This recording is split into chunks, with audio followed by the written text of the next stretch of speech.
Sup guys, Fat Archon here, bringing another 40k Tactica. Today we're going over what I consider one of the most important skills you could possibly know, at least if you're trying to win more, how to properly deploy for the first turn. I'm actually going to cover a little bit more than that, so I'm going to touch on list creation, journal tactics, deploying obviously, but the big thing, the major thing I want to hammer in your head is scoring. Always, that's like the most important thing. One of the biggest pitfalls I see, like new players and experienced players alike, they get sidetracked by these big, flashy, scary looking units that they think are going to do all this work, which they will. Obviously, that's important for your list. But again, more important than all of that, more important than everything, if you're trying to win, is the score on the scoreboard. I play Daemons a lot. I can't tell you the number of times that, I've been tabled by the end of the game, but doesn't matter one bit. I have a higher score, I won.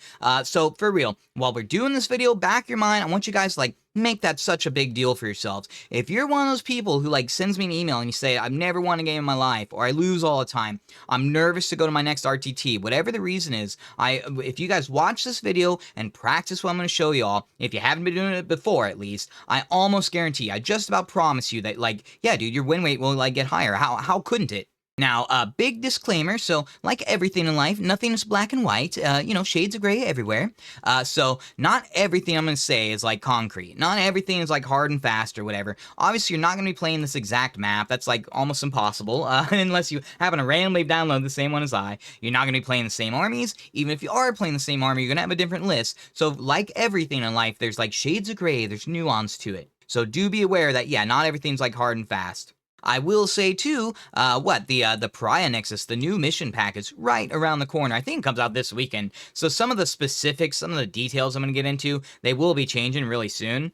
That said, the underlying strategy and the reasons you're doing it, they're all going to remain exactly the same. Nothing's going to change there at all. Maybe I'll re-record this when the new missions come out, and for sure I'll be touching on the new missions. So we'll see. I don't think it's going to get outdated at all. Again, the underlying strategy is sound, no matter what edition you're playing, as long as it has secondaries and stuff. Again, I want you guys to hammer in your head why we're going through all this.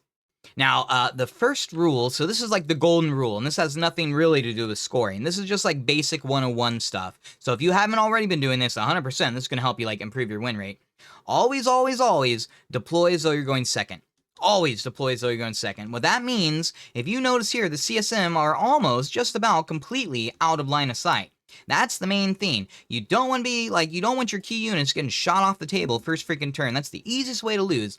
Everybody who's been playing 40k long enough knows that you can win or lose depending on how you deploy your army, and a huge part of that is, yeah, deploy as though you're going second. Now, the units that are visible, or can be visible, so yeah, what if he goes over here, I pre-measured, so I knew that he'd be outside of range, his 18-inch range, because he wouldn't have Shadow of Warp the first turn, most likely. So that's another way. You don't necessarily have to be out of line of sight. If you pre-measure, then boom, man, you got that problem solved there. Again, always, always, always deploy as though you're going second. Now, I will say, as you guys get more advanced and better with the game, or you're playing specific armies with specific styles that you plan for from the beginning, yes, there are, variances to that.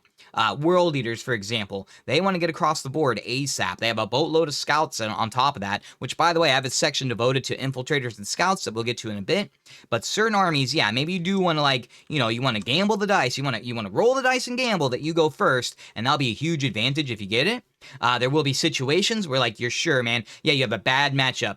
And you're like, dude, if I don't, pull out the tricks here, I'm definitely going to lose this game. Sure, man, you can totally gamble for the first turn. I do it myself from time to time, and 100% it's paid off. It's also screwed me. So, really goes both ways. That is something you guys are going to need to practice. When we get to the Infiltrators and Scouts, I'll touch on a little bit. But be careful that you're not gifting free movement to your opponent. If CSM went first, 100%, dude, this guy would get his 10 inches, and then he could gain, what, another, 8 or 9 inches just from charging the Nurglings on top of that? So, again, be careful. Practice this stuff. We're not just nothing's black and white or whatever. But again, be sure that you're deploying as though you're going second. That's the biggest rule. It took me a while to learn that when I was new to 40k. If you guys haven't already been doing that, 100% you need to learn it yourself.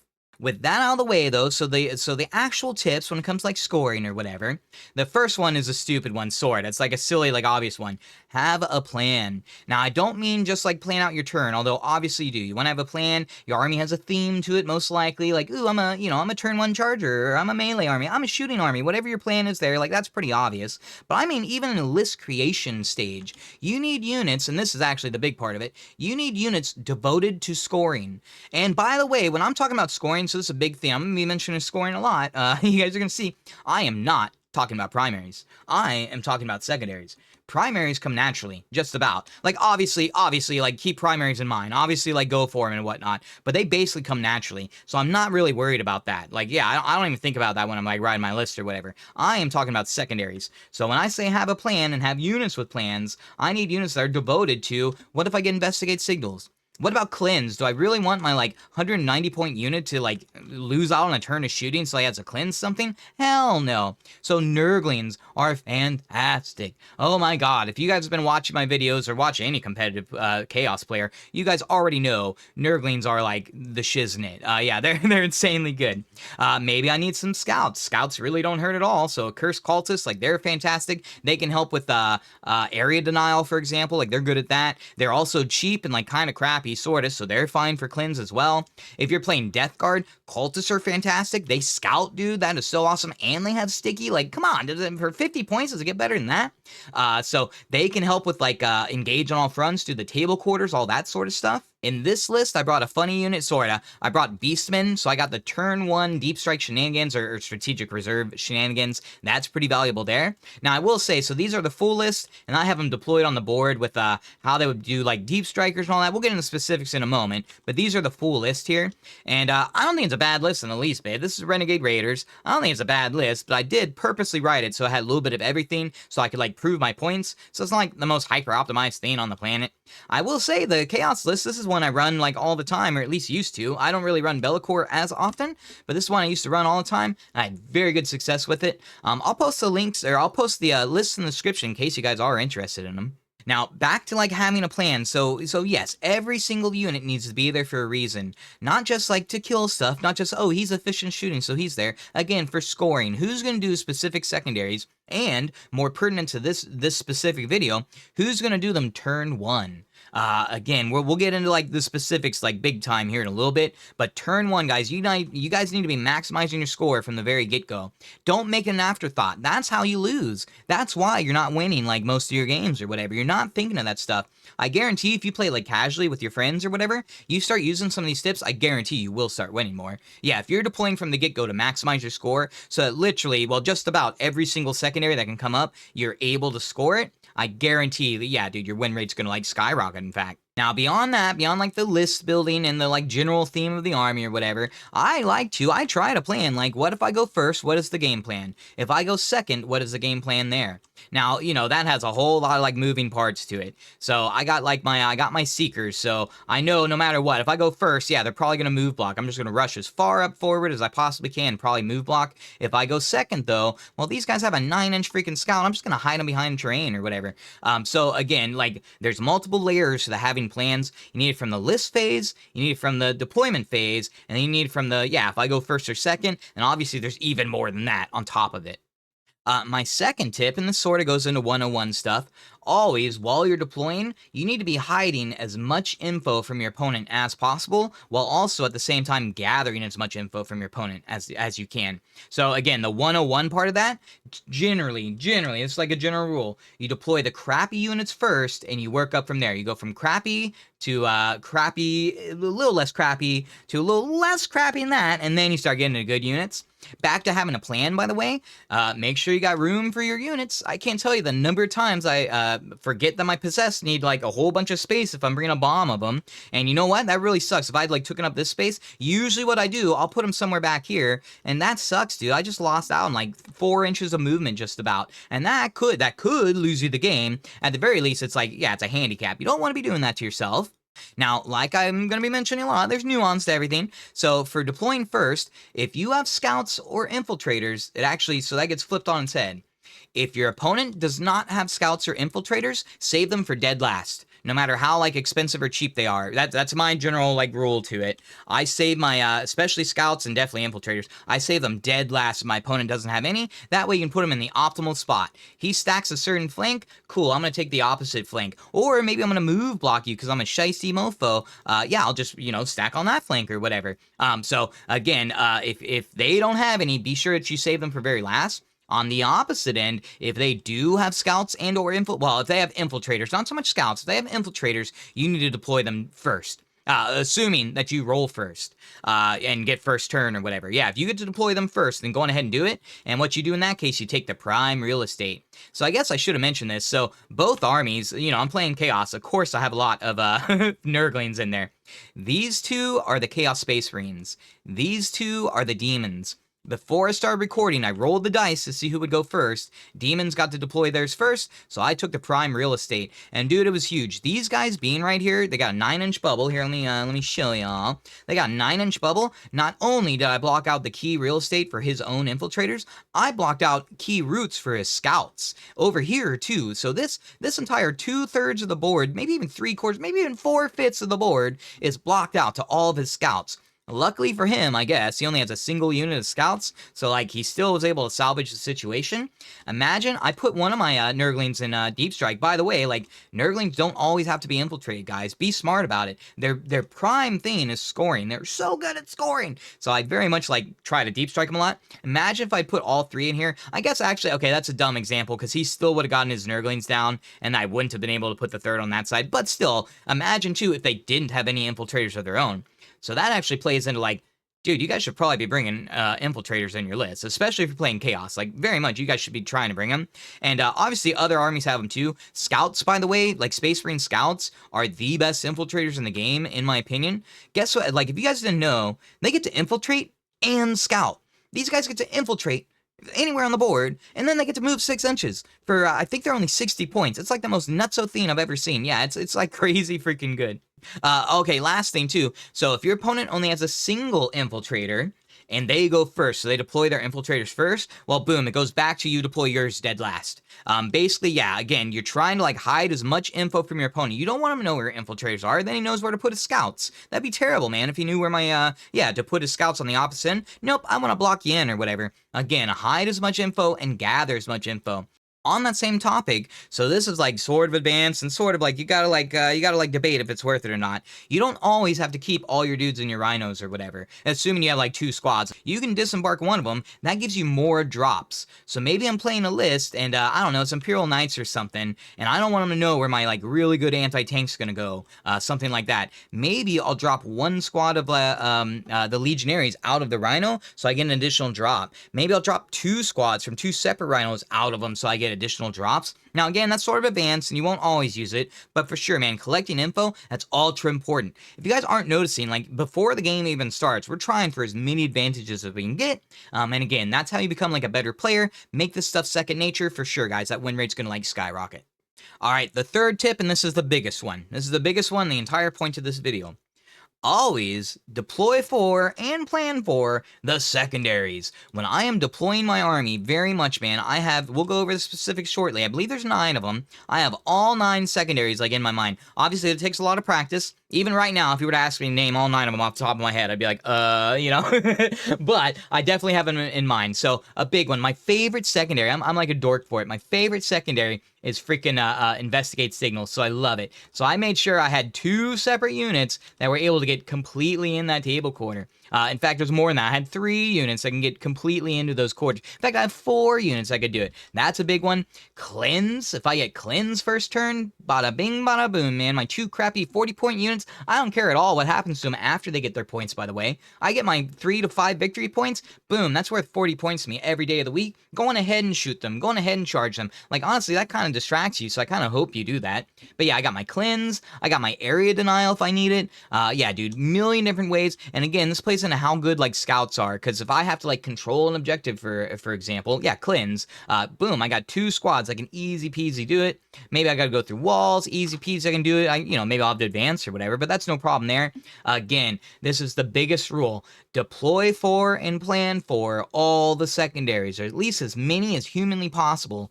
Now, towards the end of this video, we'll go over each and every secondary, well, all of them, in fact. I do know that Pariah Nexus is around the corner, but again, I think the baseline, like, strategy behind it stays the same. So we'll see if I do an update, but regardless, go over each of them individually so you guys see exactly what I mean. Now, another tip, and not so much a tip, but unit types. Unit types are important. You need to bring as many, like, unit types as you can in your list. I think I already mentioned it, but Infiltrators, Scouts, Turn 1 shenanigan, like Strategic Reserve shenanigans, and then just regular Deep Striker shenanigans, I guess you could call it. I got all those in my CSM list. Super duper gives me, like, an advantage over somebody who doesn't have any of those. Or even people who only have, like, 1 or 2 of those. I still have an advantage over them. Demons, they're, like, easy peasy. You don't have to think about it with demons. Demons just get all that stuff, like, baseline. They're beautiful. They're a wonderful army. If you guys are trying to improve at the game and you want to play they're sort of a finesse army, in my opinion. If you want to play like a finesse army, become a better general, yeah, dude, give demons a look-see. They are so powerful, especially with some of their stratagems. That said, though, so unit types. So I'm going to go over all of them. So the big ones that I think are important, aside from the obvious, shooting, melee, all that sort of stuff. The other ones, the like classy ones, I'll call them. You need Chaff. So in this case, it'd be cultists for the Space Marines. You need scouts, so a cursed cultist. If I'm doing renegade raiders like I am here, if I brought like a brick of something, I could totally give them the relic to give scouts to one of my rhinos. Boom, I got a scouting rhino, like that's pretty powerful there. You need infiltrators. Nurglings are a perfect example, but again, every army yeah, I think does literally every army has infiltrators, right? Pretty sure every army has them, but infiltrators, even if they're kind of expensive, even if you're paying a premium, I would argue it's worth it, man. I think they're still worth bringing in. It's such an advantage, especially when you play another army that does have infiltrators. It's actually a big deal then. You could literally lose the game. And for sure, man, I have won games plenty of times, because I get lucky, I go first, and I gamble, I roll the dice and I gamble, and I move block you with all my Nurglings. Boom, I just won, dude. You literally just lost your entire first turn. Maybe your melee army, your orcs or something, like you are SOL at that point. But yes, infiltrators are important. And again, this one isn't like mandatory by any means, I don't think. And because every army doesn't have them either, but the turn 1 like shenanigans. Turn 1 strategic reserves, or turn 1 like deep strikers. Demons have the turn 1 deep strikers and spades. They can do 2 of them turn 1 with their stratagem if they go second. So there is, yeah, a little bit of nuance there. But even other armies, I do think it's worth like including. Now, are beastmen the most like valuable thing ever? That's debatable. I think people very much like undervalue them. I think they are pretty good. Don't they still get a +2 to their charge? I'm not positive they do. I feel like they do. And if that's the case, like damn right, that's pretty powerful, man. That plays into move blocking. Not so much like before your opponent moves, and maybe it would if you went first. Actually, maybe it would. You get +2 your charge, you get lucky, it's 50-50. Maybe you use a command reroll or whatever. Not you're getting like extra value from your freaking 85-point little like chaff unit.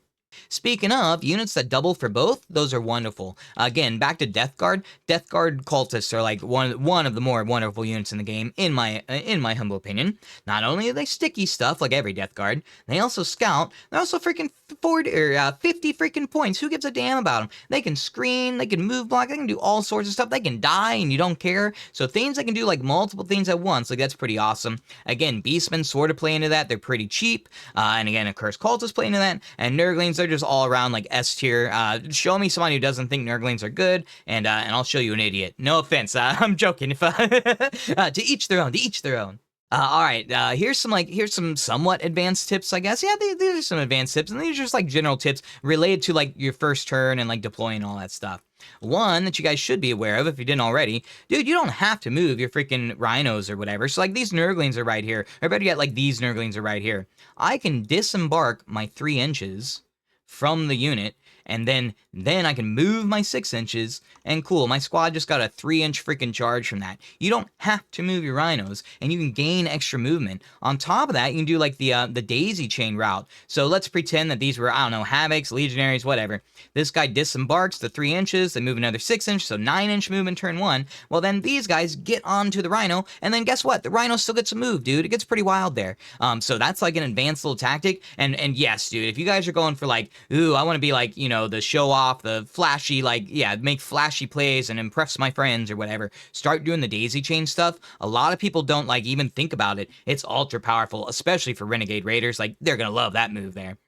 In regards to like primaries especially, and even secondaries, try, and you can't always, but try to have them covered with like range units. So even though my like Forge Fiend's hidden away, if Great Unclean One, and he's not the best target, but if he managed to get on the objective there, this guy can come out and still blast them. If it was a crappy squad, so if Seekers came out, boom, dude, not only can my warp, not only shooting, but I can also charge them like easily. So again, you guys need to try to cover every single objective that you can. Here's another thing for you guys. You don't have to play every single objective all the time. And in fact, if you look at this deployment right here for CSM, the vast majority of my army is on these two, is on the right 2/3 of the table. I'm almost giving up the left objective. Now, I do have units there. I have bikers, and I got the rhino. We'll get into specifics. Bikers are mainly there to do investigate signals if it comes up. But I do, I'm kind of contesting it.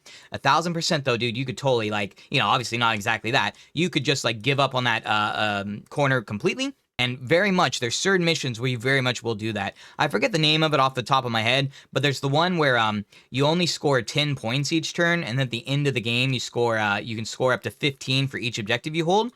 Very much, that's a mission where, dude, it's almost like to your detriment to hold more than 2 objectives. And by the way, your home field objective counts too. So realistically, I wouldn't recommend this, but you could just stack literally a single freaking objective. You don't have to take every single objective, not at all. All the time, I will stack certain fields, and often it's just like this. I go for 2 out of the 3, and those are the main ones I'm going for, and I'll just sort of harass the other one.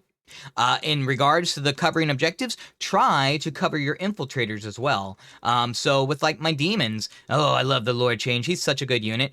Any unit that comes for the Nurglings, Lord of Change should most likely be able to get line of sight on them. And Lord of Change, if you don't already know, watch my demon tactics video, the getting the most out of demons in 2024. They are crazy good at destroying pretty much anything. They're anti everything. As long as you're in your Shadow Chaos, killing a Mauler Fiend, very high likelihood of that. It's 60% chance. If I spend CP on it and all that stuff, it goes up to 77% and gets really high up there. Check out unitcrunch.com, by the way, if you guys want to look up the stats yourselves. Great Unclean One, he'd be able to come in, punish people for, coming to my infiltrators or whatever. So again, there's sneaky little plays. This plays into my, it was the first tip or the second tip, planning ahead. You can totally plan for, dude, if they come out, I'm gonna punish them. Counter charges are huge. If you guys aren't already set up for counter charges, that is so big. You guys would be surprised how amazingly cagey I play with my possessed. I am such a little scaredy cat at getting anywhere near your charge. So all the time I pre-measure. So Great Unclean One, I'd be okay, he would move 7, and then technically there's a 12-inch charge, but I'm not so worried about it. I like to give a little over 9 inches. So I'm gonna stay. I'm not going anywhere near that if I can help it. I'm going to wait for him to come out, and then I'm going to charge his ass, and I'm going to get all my value. Even if I can't wipe him, the fact that I get to fight before he does, dude, that's a huge boost in, efficiency for my unit. So again, there's all these little, tips and tricks. I know I'm throwing a lot at you guys, but hopefully some of it sticks. I'm basically doing the, throw it at a wall and hope some sticks technique. I'll tell you guys the ultra important stuff shortly, which we are getting to shortly. And again, the biggest tip was, when you're deploying, make sure you can cover each and every single freaking secondary that is possible. My last little tidbit, random bit of info or whatever, line of sight, guys. Line of sight, line of sight, line of sight. Anytime you move somewhere, you need to be keeping line of sight in mind. So again, I hopefully you guys know this by now, but if you touch the train, they can see you or whatever. So it's ultra important, and it's lovely when you have the little bases right here like that. Just stay off the freaking train. If you lose a couple inches of movement, so be it, man. That doesn't matter. So long as it means I'm not getting shot by freaking Lord of Change, I am A-okay with that. Line of sight all the time needs to be back of your mind. This Rhino, he can move 12 inches, you go all the way up there. Potentially, I would just move right there, and then next turn I can disembark my 3 and charge whatever came up to this objective here. Line of sight is ultra important. I know that's pretty obvious, but again, we're on the throw shit at the wall technique, guys. Alright, on to the most important bit, and the one that I wanted to devote the most time on. So secondaries. Again, like I mentioned in the beginning, we don't care about primaries. You shouldn't really be thinking about primaries. They come naturally. And by the way, if you guys aren't already scoring your primaries, maybe you can pause this video, play a few more games, figure it out, and then come back to the you guys need to learn the basics first before you get into it. But secondaries, guys, scoring, the freaking scoreboard is all that matters. I don't care about killing stuff. So for secondaries, at least for Leviathan, again, it's going to change soon. I bet a bunch will be recycled, so it won't be that bad. There's basically 3 kinds, and I almost guarantee it's going to be like this in Pariah Nexus. There's 3 kinds. You got the ones that are literally impossible. You got the ones that basically you reshuffle if you draw them first turn. So we're not going to like spend any time on those. We're not worried about them. Most of them like kind of suck anyway. Storm of Hostile Objectives, okay. But you got the ones that are out of your control. So these are the ones that like your opponent has the most control over, so I don't really worry about them too much. I definitely don't like plan for them first turn, and I hope I don't draw them first turn. It's terrible when you draw them first turn, but that's kind of how it goes. Ooh, I should have mentioned this earlier. Don't be afraid to discard cards. Yeah, I know a lot of people almost always wait until the end of their turn, discard it for the CP. You don't always have to do that, guys. Sometimes it's more important that you just get rid of it right then and there. Now, for sure, that's something that needs practice and you really got to think about because you got to remember there's still, almost half the deck, a little less than half the deck are still cards that would still screw you over if you got them first turn, so you still got to be aware. That said, the majority are scoreable in the first turn, so a lot of times like the odds are still in your favor, but don't be afraid to pay the CP to get rid of it. In fact, if you guys watch GTs and Majors, you watch some of the live streams, all the time. It's one of the more common things ever. You see the really good players, they debate for like even a few minutes, man. They're debating to themselves, who should I discard this or should I keep it? Should I discard this or should I keep it? Again, if you haven't been doing that before, don't be afraid to do it. Now that said, you can also do it the other way of, wait till the end of your turn and then discard it there. Obviously, that's ultra valuable. Most of the time, that probably is the way to go. But again, don't be afraid to like pay the CP if you need to. So these ones are out of your control. So we got what? Bring it down, so kill monsters or vehicles. If they're a smart opponent, they deploy as though they're going second, and if you went first, like that sucks, dude. You're pretty much not scoring that. So that's out of your control. You got no prisoners. Yet again, if they're smart and they deploy out of line of sight, you're not getting that at all. Now, I will say a lot of times, and especially if you go second, okay, cool, I should be able to score at least a few points from that. But again, if you went first, like this, a lot of times, usually that kind of sucks. You got overwhelming force. If you win first, this one's literally impossible unless you happen to like kill the unit on their home objective. Maybe your death guard with your like artillery or whatever. I guess you could do it then, but this one's basically impossible. You got assassination. Yet again, I don't know how many times I have to say it, but if they deployed properly, like that's definitely not happening. And even if they didn't deploy properly, often they're inside a rhino or they're just strong anyways. Like Abaddon, you got to chew through an entire squad and then get past this like 4-up involves and stuff. That's not always possible. And then the last one, the worst one, capture any enemy outpost. This is one I'd be very tempted to like discard, like pay the CP for. Again, you can wait until the end of the turn and do it, but this is like, obviously, this is like the worst one ever. How did GW not make it so that you like reshuffle this if it's first turn? I'm so confused that they didn't do that, but regardless, so those are the ones, so you got 5 of them, and 7 in fact, that you can't score first turn. 2 of them don't really count because you reshuffle them, so it's not that big, but 5 of them you can't score, and then you got 9 of them that you can. So to start off, you got extend the battle line. So at the end of your turn, if you control 1 or more objective markers in your own deployment zone and 1 in no man's land, you score 5 VP. So this one's like stupid easy. If you can't score this, like, yeah, you guys need to practice a little bit more. This should just like come completely natural. Where this one's hard is like, or harder, is towards the end of the game, man. When you're both like bruised and bloodied or whatever, maybe like they are like hardcore, like clamp down on all the objectives. That's when it starts to get hard. But first turn, this is ultra easy. You don't have to think about it. Area denial. Alright, so this is the one where you need a unit wholly within 6 of the center of the battlefield and no enemy wholly within 6 of the center of the battlefield. Alternatively, if you have a unit wholly within 6, but they have no units wholly within 3, you can also score the lesser version, so 3 VP. So in this case, like I said, Demons got to deploy their Infiltrators first, so that was a big advantage for them, because if they drew that first turn, bada bing, bada boom, man, I just scored it automatically. By the way, Tabletop Simulator is beautiful. You can turn on this little guy right here. Cool, I got it right there. Now, do be aware, we're always trying to keep our opponent from scoring as much as possible, too, so it wouldn't hurt to maybe have a unit, like maybe, make sure they're within 6 of that objective on your turn if you went first, and maybe you didn't, like, weren't able to get in range of it or whatever. But area denial, you need to keep that in mind. The only way you're really going to be able to do that, Infiltrators, obviously, and then good scouts. So these guys move 9 inch or just good movement. Let's see if these guys move 12. Would they be able? Okay, cool. So good movement. So for sure, and I do that all the time. Like I'm kind of surprised I don't remember that. Yeah, exactly. That's why these jump pack are right here, man. 12-inch move, infantry, by the way, or beast, anything that ignores like walls or whatever. Ultra valuable, specifically for getting the area denial. Again, alternatively, you can always do the scouts. So they would move 9, then they move up in there, easy peasy. So those are some easy points. The main one be Infiltrators, but again, like fast units. And again, hammer in your heads, guys. Like, I'm sorry for repeating myself, but fast infantry near the center. That's normally like a really good idea when you're deploying your units. And again, when you're building your list, like you should probably include it in there, man. Jump pack, if you're playing chaos, like jump pack infantry every day, all day. They're really good on top of that. So like, why wouldn't you? All right, engage on all fronts. So this is basically table quarters. So if you have a unit in all 4 table quarters, you score 4 or 5 victory points. If you have them in only 3 table quarters, you get 2 or 3 victory points. So again, Tabletop Simulator is pretty awesome. We can turn this on. Sweet. Yet again, Infiltrators. Now it is 9 inches away, so you can't put them in there. But guess what? If Demons went first, so again, these two Nurglings are the Demons. Cool, man. I'm just gonna like advance if I need to. And actually, what I do, they would advance this way. These guys would go that. I doubt these guys would need advance. They would go this way. Sweet. Easy peasy. Maybe I didn't have Nurglings. I had my Seekers. They moved their freaking 9 inches and then 14 inches on top of that. Like, it ain't no thing. I'm basically guaranteed to max out that score. Again, guys, we're deploying for all these. We're not waiting until turn 2 or whatever. We are deploying to earn these. For CSM, I could scout my Cursed Cultist forward, walk them another 6 inches. Yeah, pretending that wasn't enough, I could always advance. By the way, they already got 2 freaking sets of Nurglings in there, so one of them just walks up a couple inches. They got that freaking table quarter. And then over here, I had the Bikers specifically over here.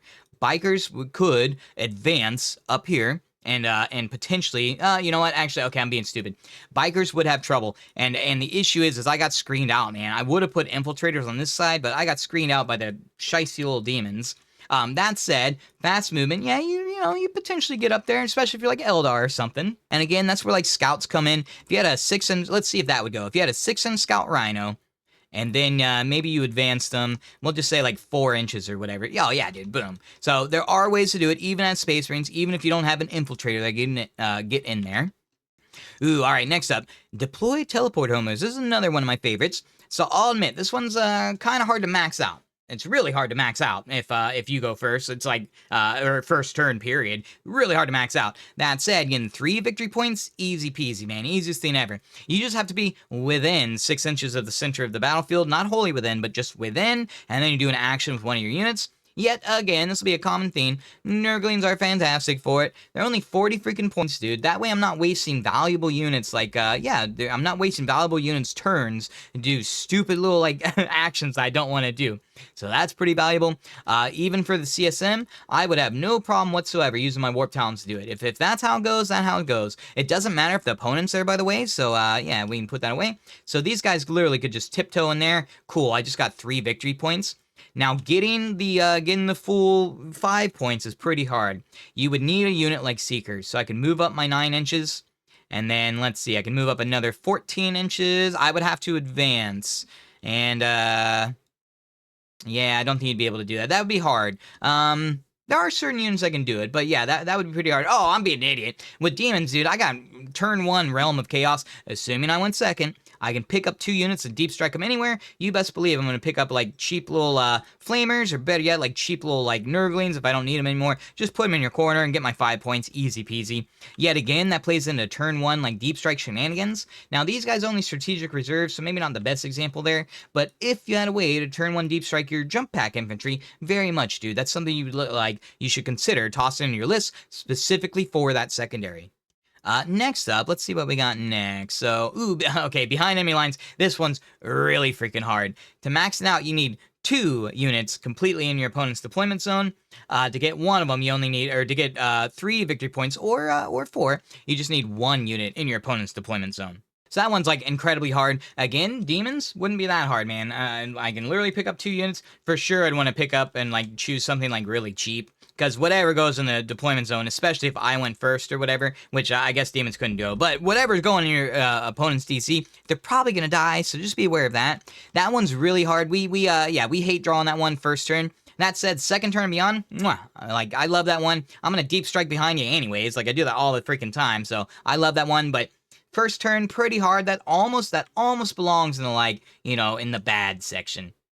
Ooh, all right, investigate signals. This is my favorite one ever. And dude, I have had times where I max it out because there's no max. You can get 8 victory points from this one. And very much I've had that come up. I even had it win me the game before where I won by like, I think I won by like 2 or 4 points, which is exactly what getting the 8 points from investigate signals did. So again, guys, we're deploying for it. So with demons, it's pretty easy. I could do my flesh hounds. Here, let me turn it on actually. I do my flesh hounds. Better yet, I can do my flamers. Get my flamers back here. They just have to be wholly within. They do have to do an action. So you would give up on like shooting or whatever if you did it. But I made sure to pre-measure. If you're playing TTS and you really want to be like hardcore about it, when you're deploying, this is exactly how you do it. You set them inside and then you move them up 9 inches. That way, if you don't draw it first turn, cool, they can still like move forward. I will say too, and I do this all the freaking time with demons especially, I will leave my flamers behind pretty much until I draw investigate signals. They're just gonna hang around here. What's cool is not only do they score me the points when it comes up, but they also screen out my backfield. So I do think that like people have been like, are you sure that's smart? And I'm like, yeah, dude, I'm still getting value out of them. They die otherwise. They're not, they're pretty flimsy otherwise. So I have no problem whatsoever just leaving them behind. For the Space Marines, all right, maybe you don't have like a cheap chaff unit that can go back there. Now, first of all, again, deploy for it, guys. Deploy for it. So I made sure my bikers go back here. So bikers, easy peasy. That's no problem. Maybe the bikers died and got wiped. I can just disembark a single squad from my rhino and they will walk into here. Got that option. Of course, I could do the rhino itself and put him back there too. So you got a lot of options in that regard. But what if you don't have a crappy unit? Well, guess what, man? Victory points are way more important than like killing stuff in most situations. 9 out of 10 times is more important. I would have no problem just putting my Venom Crawler back here. Yeah, dude, I would have no problem whatsoever doing that. It would really suck to put my Forge Fiend back there, but sometimes that's just how it goes. Predators, ultra common for me to do it with Predators when I'm playing CSM. You could, like, these guys, okay, almost definitely they would have scouted up ahead, so, like, very rarely you're going to go back, but, theoretically, they could fall back. Investigate Signals is my favorite one ever, and even if you only get 4 points, dude, that's not bad at all. I am A-okay with 4 victory points, just to put 2, like, really cheap units, like, to waste a turn with them, that's no problem at all. Again, with Demons, I can Realm of Chaos them afterwards, so put them in the Deep Strike after, so I didn't really lose, like, anything whatsoever. In fact, I gained more info from my opponent, because now I put them in Deep Strike, and, like, yeah, it didn't matter that I deployed them. So, again, guys, I'm gonna say it a million times, deploy for these. Deploy, deploy, deploy. This is, like, the easiest one to, like, remember, in my opinion, and the easiest one to do, in my opinion, so long as you, like, yeah, put stuff near the corners. Next up, we got, let's see, Secure No Man's Land. This one's easy peasy too. You just have to hold 2 objective markers in No Man's Land. Yet again, this should come naturally. Now, I will say that's mainly if you go first. If you go second, it won't always be possible. It should, but it won't always be possible. Now, 5 victory points is really freaking valuable, guys. And it might be worth throwing away a unit or 2 if it means you get 5 victory points, at least if they're cheap and they're not, like, key to your game plan or whatever. So, maybe these guys were out here and he was up here. I wouldn't throw away my freaking Lord Change, but he would come out, kill this guy as best I could. And then I know that my Flamers are going to get countercharged next turn. Hey, that's just how it goes, man. As long as I got 5 victory points, I really don't care. Again, scoring. Don't worry about losing models. Don't worry about killing models that much. You want your scoreboard to be higher than your opponents. This is what it's all about. Let's see. That one's pretty easy, so I don't think we need to spend much time on that one. Next up, Tempting Target. This is another pretty hard one. Now, and this definitely plays into you guys need to deploy for this stuff, man. If you didn't deploy with Tempting Target in mind, almost guaranteed you're not going to get it. Like, it's super hard because your opponent chooses one of the No Man's Land secondaries, and you have to take it by the end of the turn. So, of course, they're going to choose the one that's hardest. So again, these are the CSM Nurglings. 100% they're going to choose this one. Now, it is debatable. Did I deploy for taking this one? Let's see. I think I did, actually. They have no objective control, so really, I would just charge one of these squads of Nurglings. I just need one guy just to inch in there. Boom, I got it. So actually, yeah, that one's no issue there. Now, not every mission looks like this. Not every mission has them within, like, 9 inches or 12 inches of you. Sometimes they're off in the corner. That's where Nurglings come in, guys. Nurglings are just infiltrators, period. Obviously, like, I play a lot of Chaos, so I keep sticking with, like, Chaos-specific examples. But think of your army. What infiltrators, what scouts, what all that do you have? Again, deploy for it. If this was, If this was, man, I'm having a brain fart. If it was like the long deployment or whatever, very much, dude, I would be positive that my Nurglings were near there. Not only could they do the tempting target, and actually Nurglings, I forgot, they can't do it. They don't have objective control. I wouldn't control that objective at the end. So really what I'd have to rely on in this situation with these guys is the Seekers. They would have to come up and do it. Be easy here. Now, if it was one of the weird ones, Seekers should still be able to do it, because they can move their 9 plus 14 inches. They very much should be able to do it. What about the CSM, though? So let's see. I would probably choose... Ooh... I'd probably choose the middle one. Now, sometimes, if I was the Demon player... Now, sometimes you just can't stop them from taking it, like that situation. Of course they're going to take it. I only have Nurglings there, no objective control. But guess what? I can punish them after. Most likely I can punish them after. Yeah, if it's like a foregone, forlorn hope or whatever, you got no chance of like stopping them from doing it, try to punish them for taking it. Now, that's pretty obvious. Everybody's going to do that anyway with like tempting target. That's sort of just how it goes. But again, guys, hammer in your head, deploying for these guys. I'm sorry I bring it up so much, but that's how you win. So many people don't even, it doesn't even cross their mind. It doesn't even, yeah, they don't even like consider all these secondaries. Think of all 9 of these when you're doing it. When Pariah Nexus comes up, exact same thing, man. Look through the deck, see which ones you can score first turn. Do exactly this. Put them in 3 piles. Ones that are possible, ones that I have no control over, and ones that I can deploy for and maximize my score. Let's see, Cleanse is another one of my favorites. Yet again, I already mentioned earlier, Nurglings are champs on this. Nurglings are all-stars on this. Because again, man, maybe my forage trainers over here, I would hate to like waste his turn of shooting just to score those points, which by the way is like usually worth it. Not always, not always. Again, nothing's black and white. Very much you might still shoot and just give up those 3 points or whatever. Would I give up 5 points so that, you know, nothing shoots? No, not all. I would take 5 points every single day of the week. Maybe if I had like 2 Corn Lord of Skulls or something, maybe then it'd be a little questionable, but very much I'd take it every day of the week.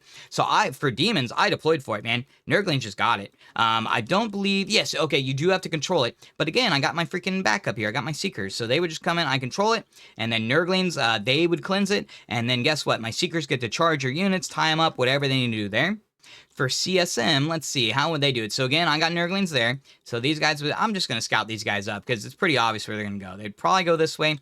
They'd scout up, take that. Boom, I got that cleansed. And then this is too easy. Yeah, just put these guys up here and cleanse them. What I'd probably do is bring the Forge Fiend up, shoot. It'd be tempting. Maybe I'd bring him up, make sure he's like really far away so no charge is going on or whatever. Shoot the Nurglings just so they're out of the way. And then these guys, ooh, I guess they do have to jump over. I guess I'd have to charge them. But then you couldn't do the action. So yeah, man, see how important Infiltrators are? Those Infiltrators are throwing so many wrenches in my plan because they have the good deployment.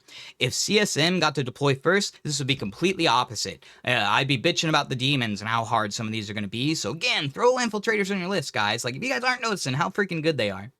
Now, let's see. I'm pretty sure that was all of them, right? Yeah, pretty much all. So there's 9 that you should be able to score first turn, and only really 2 of them are really hard. Behind enemy lines, that's really freaking hard. Getting 2 units completely in your opponent's like deployment zone, good luck with that.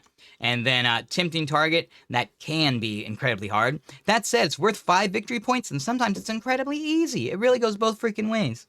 Now, do be aware, you don't like control an objective until the end of a phase or whatever. So from time to time that will come up. I guess it doesn't apply so much to this video, but I used to, yeah, man, it was a bad mistake on my part. Demons have a stratagem that you can sticky an objective on either player's command phase. It's actually a really good freaking stratagem. And I would do it if my opponent went first. I still got to scout or whatever. A lot of times I would still, I would still sticky the objective even though I couldn't. But no, you don't own it until the end of the phase. So in the command phase, their command phase is the middle of the command phase. I didn't own it yet. I don't know why I'm bringing that up. Just a random little like tidbit for you. Don't make the same mistake I did. Now, all right, so this is, yeah, this will be kind of silly, but let's do it. Let's just do a first turn for both of these guys ultra quickly and just see how it goes. So, all right, I'm going to roll if CSM goes first. No, not bad. I'm going to see if Demons go first. Okay, and of course, CSM got a 2. Demons got a 6. So Demons are going first. Let's see what I draw here. I got to shuffle. All right. Looks like it's not going to let me do that, so let's just pull these out. All right, I got Storm Hostile Objective, so can't draw that one. Let's just pull another. Okay, man, okay, these guys got screwed. So let's see, what could I do? Could I assassinate or behind enemy lines? Oh, man, no, I really don't think so. I could... I was gonna say I could maybe try for a crazy advance with the Nurglings. I don't see that happening though. He has everything covered there. And a crazy advance with the Seekers still wouldn't matter. So guys, oof, tactical objectives sometimes. So truthfully, and okay, legit what I would do in this situation, 100% man, I'm spinning CP. I'm not destroying my first turn like that. I would spin a CP. I don't need that CP that badly. Boom. Bada bing, bada boom. That's why you do that, man. You went from a 0-point turn to a 4-point turn, and this one's too easy. I don't even need to think. Boom. Boom, easy peasy. These guys, I went first. I don't want you to shoot me, so what I'll probably... And actually, no, I went first. You know what I'm honestly going to do? I'm going to scout up my 9 inches. And they scout their 9 inches. Now I'm going to advance these guys. I'm going to move block your ass.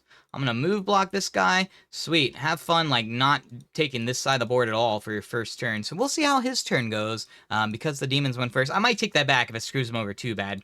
Nurglings, by the way. Ooh... I probably, in this situation, because I went first, yeah, I'd probably advance them, do some balls out stuff like that, put them up there, and then these guys, they would just stay there in case I need cleanse or something. Obviously, all them would move up. So, all right, my turn's over. Let's see what CSM are gonna get. Let's shuffle real quick. And give me something good. Give me some. Oh, we got assassinate again. What is going on here? What is going on here? All right, so again, we're getting rid of that. Draw another. Give me something good. Okay, can't do that. I know I'm supposed to shuffle it in. Whatever. Cleanse. All right, cool. So we got something. So, all right, they're already there. I need to take this one. Too easy. And then, yeah, that's really all I need to do. These guys would come out. I'd probably move like this. Charge these guys, wipe them out, and then pile in onto the objective. Something like that.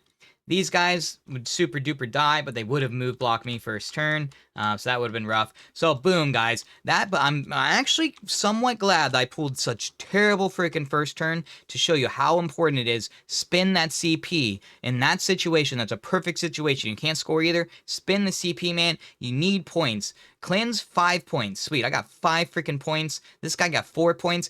Dude, that could win or lose you the game. End of the game, turn 5, you had a 0-point or 0-score turn. Very much you could lose the game on that. Now, I do some final themes to go through, some stuff I kind of forgot and should have mentioned earlier. When it comes to scouts, optimally, you put them somewhere where they can do multiple themes. So, optimally, like a lot of times near the center is like a great place for them. Because if you get engaged on all fronts, they can go that way. They can go this way. You already got a unit covering over here. Cool. Okay, then in that case, I can put them on this side. So try to cover multiple angles. Again, Nurglings are fantastic. Cleanse, area denial, engage on all front. Dude, they do it all. Freaking investigate signal. They do it all. They're fantastic for it. Speaking of, with demons, like, let's say I cleansed on first turn or whatever, I would have no problem, and maybe my opponent didn't kill him, I'd have no problem picking them up, putting them into a Realm of Chaos, put them back in reserves, and then sweet, man, I got behind enemy lines, cool, that's 5 points, that's easy peasy right there. So that's a big one. Make sure that you're deploying for, like, multiple angles. When it comes to the, back to still on scouts or whatever, be positive. Put them somewhere where they can either rush forward if you go first, or they can get behind cover if you went second. So like my Seekers, man, if I'd ended up going second, 100%, these guys would have moved right here. And these other ones in the middle, they would have moved right there. So it wouldn't have been like any issue at all. Obviously you can't always do that. And optimally, if there's somewhere you can hide in the middle of the board, no man's land, that's much better. Now, do be aware, people can get angles. So be careful if they're going to get an angle to you. Going at at a 45-degree angle or whatever. Be very mindful of that. So a lot of times it's safer just to do that. It's not a big deal if you don't get your freaking extra 6-inch or 9-inch or whatever the hell movement. It's not the end of the world if you don't get it. I would argue it's way more important that you keep them alive. That way they can still score me. These guys die, dude. You look at them funny, they're freaking dead or whatever. But I'd much rather them stay alive so they can come out and score me that the next freaking turn. Like I already mentioned with Infiltrators, if your opponent doesn't have any Infiltrators, deploy them first. Or, excuse me, if he doesn't have Infiltrators, deploy them dead last. That way you can put them wherever they're most needed. If your opponent does have Infiltrators and you go first, be positive you deploy them first. Like, 99% of the time, be sure you deploy them first. Again, certain matchups, though, be ultra careful with scouts, guys. Orcs, be ultra careful with them. World Eaters, be ultra careful with them. Pretty much any melee army, be ultra careful with them. And what newer players sometimes think is like, oh, well, I'm still going to block his movement no matter what. It doesn't matter if he shoots and wipe him out. I don't care. A smart player, what I do when I get move block like this, I shoot little, like, crappy shots at them. So I would shoot, like, the Rhino with these Nurglings. So I only wipe out 2 of them. I don't want to wipe out your entire squad. That'd be terrible. And then I charge him. It could even be the Forge Fiend. He's not the best in melee, although he would definitely kill a single Nurgling. He has 2 damage attacks or whatever. I just kill a few of them so there's room, and then I charge him. So if this guy was back here, you know, I moved up my couple inches or whatever, and I get to gain an extra, what? I could get up to like 8.5 inches or so, something like 8 or 9 inches just about from charging that dude, assuming I successfully charge him. More likely, I'd charge him with my Possessed, and that would be awesome because I get base to base and like cover all the areas. By the way, yeah, block out your other models like as best as you can. I would assume, let's see, I don't think, yeah, can't get into base anymore. Now I can move my full freaking distance as long as I'm technically closer. So I gain, if I rolled like a 12, dude, I could gain 12-inch movement off that guy. So don't think just because you're move blocking that they're completely move blocked in. So, again, this is something you guys need to practice on. Just get familiar with it. Comes with, like, experience. I'm really, like, cagey with my Infiltrators if it's versus, like, yeah, Orcs or World Eaters or any sort of melee army. Very cagey. That said, you can totally bait them. This is like advanced thing, and for sure you gotta learn over time. You totally bait them with a juicy target. And what I would do if I was baiting them, I'd put them, you know, just a little farther back so that they come like, oh, you know, they come up here, they kill them, and then they pile onto the primary or whatever. Oh, well, you're in range now, like easy peasy there. So lots of little tricks you can play with. Anyway, so I know this wasn't like the most in-depth thing ever. I didn't really have a script or nothing. I just had some like notes going off of, so hopefully I didn't ramble too much. Drill in your head scoring, and make sure you're deploying for it. That's my main theme. Pariah Nexus comes out, all these secondaries can be different. Deploy for it, guys. Anyways, hopefully this had some useful info. Hopefully it gets you guys thinking. Don't be afraid, seriously, guys. Like, write on a notepad, you know, score. And you know what the second line should be? Prevent my opponent from scoring. And every turn, look at your little notepad until it becomes second nature. Because there is more to it. More than you scoring. You need to, like, prevent your opponent from scoring. Wild ideas here. But again, if you guys have been struggling, hopefully, if you guys use some of these tips, some of this advice I got, like, hopefully your, like, win rate should go up. Yet again, bring scouts. Bring Infiltrators, bring Shenanigans, definitely bring Deep Strikers. Don't be afraid to, like, with, like, Nurglings especially, don't be afraid to put them in Deep Strike. That's exactly what I did with my Demons here. You know, it's only one squad, but yeah, I put them in Deep Strike, man. That way, if I need cheap scores in turn 4, well, turn 3 or whenever, I can drop them down, ain't no thing. Be sure you're planning for each unit, like in your list, like why it's there. Make sure you got a general theme for your list. Try to plan for if you go first versus if you go second. All these little tips I got out there. Anyways, if you guys have anything else to add, maybe you are an experienced player, maybe you're really good, maybe you just like, you know, you just love my voice or whatever, so you watch the video for some weird reason, feel free to add some advice below. I'd love, the more info that we can get out there, the better, guys. The more info that helps other people, like, come on, it's valuable. I love the 40K community. I want to help people. If you can help too, like, all the better. Regardless, if you haven't already, please consider liking and subscribing. At the very least, if you could hit that thumbs up, that would be appreciated.